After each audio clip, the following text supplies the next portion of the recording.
Hi guys, welcome back to my channel.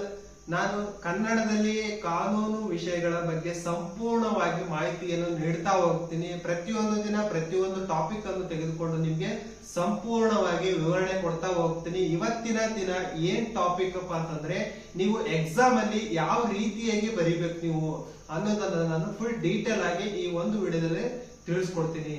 ಎಲ್ಲರೂ ಹೆಂಗ್ ಬೇಕಂಗೆ ಬರೀತೀರಿ, ನೀವು ಎಕ್ಸಾಮ್ ಅಲ್ಲಿ ಮಾರ್ಕ್ಸ್ ಬರಲ್ಲ. ನೀವು ಒಂದು ಕ್ರಮಬದ್ಧವಾಗಿ ಬರೆದ್ರೆ ನಿಮ್ಗೆ ಒಳ್ಳೆಯ ಅಂಕಗಳು ಬರ್ತಾವ.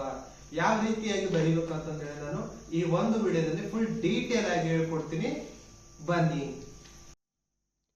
ಎಕ್ಸಾಮ್ ಅನ್ನು ಯಾವ ರೀತಿಯಾಗಿ ಬರೀಬೇಕು, ಕ್ರಮಬದ್ಧತೆಯಿಂದ ಯಾವ ರೀತಿಯಾಗಿ ಬರೀಬೇಕು, ಫುಲ್ ಡೀಟೇಲ್ ಆಗಿ ಈ ಒಂದು ವಿಡಿಯೋದಲ್ಲಿ ನಾನು ಹೇಳ್ಕೊಡ್ತೀನಿ.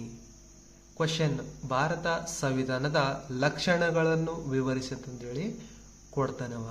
ಕೊಟ್ಟ ಮೇಲೆ ನೀವೇನ್ ಮಾಡ್ಬೇಕು, ಇಂಡೆಕ್ಸ್ ಅನ್ನು ಬರ್ಕೋಬೇಕು. ನೀವು ಮೊದಲು ಫಸ್ಟ್ ಪೀಠಿಕೆ ಹಾಕ್ಬೇಕು. 2 ಭಾರತ ಸಂವಿಧಾನದ ಬಗ್ಗೆ ಬರಿಬೇಕು. ನೀವು 3 ಭಾರತ ಸಂವಿಧಾನದ ಲಕ್ಷಣಗಳು ಬರಿಬೇಕು. 4 ಪ್ರಕರಣಗಳು, ಸಬ್ ಪಾಯಿಂಟ್ ಬರೆದು ಅದರಲ್ಲಿ ಪ್ರಕರಣಗಳಲ್ಲಿ ಯಾವ ಪ್ರಕರಣ ಬರಿತಾ ಇದ್ರಿ ನೀವು, ಪ್ರದೀಪ್ ಜೈನ್ ವಿರುದ್ಧ ಭಾರತ ಒಕ್ಕೂಟ ಅಂತಂದೇಳಿ ಬರೀಬೇಕು. 4 ಉಪಸಂಹಾರ. ಈ ರೀತಿಯಾಗಿ ಬರೆದು ನೀವೇನ್ ಮಾಡ್ಬೇಕು, ಒಂದೊಂದಾಗಿ ನೀವು ಎಕ್ಸ್ಪ್ಲೈನ್ ಮಾಡ್ತಾ ಬರಿತಾ ಹೋಗ್ಬೇಕು. ನೀವು ಅದು ಯಾವ ರೀತಿ ಬರಿಬೇಕು ಅಂತಂದೇಳಿ ನಾನು ನಿಮ್ಗೆ ಹೇಳ್ಕೊಡ್ತೀನಿ. ಈಗ ಭಾರತ ಸಂವಿಧಾನದ ಲಕ್ಷಣಗಳು, ಅದ್ರಾಗ ಪೀಠಿಕೆ ಫಸ್ಟ್ ಪಾಯಿಂಟ್. ಪೀಠಿಕೆ ಒಳಗಡೆ ಏನಿರ್ಬೇಕಪ್ಪ ಅಂತಂದ್ರೆ ಇಂಪಾರ್ಟೆಂಟ್, ಈ ಭಾರತ ಸಂವಿಧಾನದ ಲಕ್ಷಣಗಳಲ್ಲಿ ಇಂಪಾರ್ಟೆಂಟ್ ಕೀ ಪಾಯಿಂಟ್ಸ್ ಗಳನ್ನು ನೀವು ಪೀಠಿಕೆ ಒಳಗಡೆ ಹಾಕಬೇಕು. ಭಾರತ ಸಂವಿಧಾನವು ಲಿಖಿತ ಮತ್ತು ದೀರ್ಘವಾದ ಸಂವಿಧಾನವಾಗಿದೆ.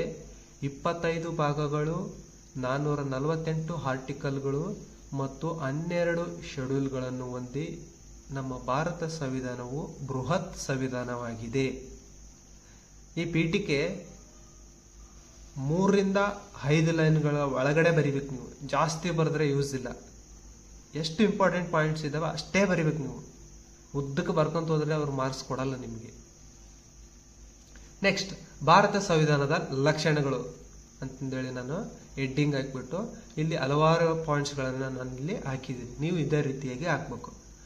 ಬೃಹತ್ ಸಂವಿಧಾನ 2, ಲಿಖಿತ ಸಂವಿಧಾನ 3, ಏಕ ಪೌರತ್ವ 4, ತುರ್ತು ಪರಿಸ್ಥಿತಿಗಳು 5, ಪೌರತ್ವ 6, ಮೂಲಭೂತ ಹಕ್ಕುಗಳು 7, ಮೂಲಭೂತ ಕರ್ತವ್ಯಗಳು 8, ಪ್ರಸ್ತಾವನೆ 9, ರಾಜ್ಯ ನೀತಿ ನಿರ್ದೇಶಕ ತತ್ವಗಳು 10, 3 ಹಂತದ ಸರ್ಕಾರಗಳು. ಆಮೇಲೆ ಇಲ್ಲಿ 3ನೇ ಪಾಯಿಂಟ್. ನೀವು ನೆಕ್ಸ್ಟ್ ನೀವೇನ್ ಮಾಡ್ರಿ, ಒಂದೊಂದಾಗೆ ಪಾಯಿಂಟ್ಸ್ನ ಎಕ್ಸ್ಪ್ಲೈನ್ ಮಾಡ್ಕೋತಾ ಹೋಗಿ. 10 ಪಾಯಿಂಟ್ ಆದ್ಮೇಲೆ ಯಾವ ರೀತಿ ಬರಿಬೇಕಂದ್ರೆ, ನೆಕ್ಸ್ಟ್ ಪ್ರಕರಣಗಳು 3ನೇದು. ಪ್ರಕರಣಗಳಲ್ಲಿ ಮತ್ತೆ ಸಬ್ ಪಾಯಿಂಟ್ ಹಾಕ್ರಿ. 3.1 ಅಂತಂದು ಹಾಕಿ ನೀವೇನ್ ಮಾಡ್ಬೇಕು, ಪ್ರದೀಪ್ ಜೈನ್ ವಿರುದ್ಧ ಭಾರತ ಒಕ್ಕೂಟ ಅಂತಂದೇಳಿ ಬಾರ್ದು ಅದ್ರ ಬಗ್ಗೆ ವಿವರಣೆ ಮಾಡ್ತಾ ಹೋಗ್ರಿ. ಈಗ ಪ್ರದೀಪ್ ಜೈನ್ ವಿರುದ್ಧ ಭಾರತ ಒಕ್ಕೂಟ ಏನ್ ನಡೀತಪ್ಪ ಅಲ್ಲಿ ಘಟನೆ, ಆ ಘಟನೆನ ಇಲ್ಲಿ ಬರಿಬೇಕು ನೀವು. ಅದಾದ ನಂತರ ಉಪಸಂಹಾರ. ಈ ಭಾರತ ಸಂವಿಧಾನದ ಲಕ್ಷಣಗಳು ಯಾವ್ಯಾವ ಇದಾವಲ್ಲಪ್ಪ, ಈ 10 ಲಕ್ಷಣಗಳನ್ನು ನೀನು ಬರ್ದಿ. 10 ಲಕ್ಷಣಗಳಿಂದ ನಿನಗೆ ಏನ್ ಅನಿಸ್ತು ಅದನ್ನ ನೀನೇನ್ ಮಾಡ್ಬೇಕು, ಈ ಉಪಸಂಹಾರದಲ್ಲಿ ನೀನು ಬರಿಬೇಕು.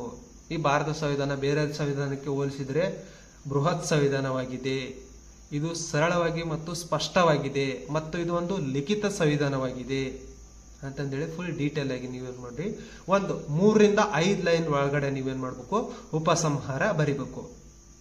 ಈ ತರ ಬರೆದ್ರಲ್ಲ 100% ಆಗಿ ನಿಮ್ಗೆ ಒಳ್ಳೆ ಅಂಕಗಳನ್ನು ಅವರು ನೀಡ್ತಾ ಹೋಗ್ತಾರೆ. ಈ ಮೇಲಿನ ಎಲ್ಲಾ ಅಂಶಗಳನ್ನು ನಾನು ಫುಲ್ ಡೀಟೇಲ್ ಆಗಿ ಈ ಒಂದು ವಿಡಿಯೋದಲ್ಲಿ ನಿಮಗೆ ತಿಳಿಸಿದ್ದೀನಿ.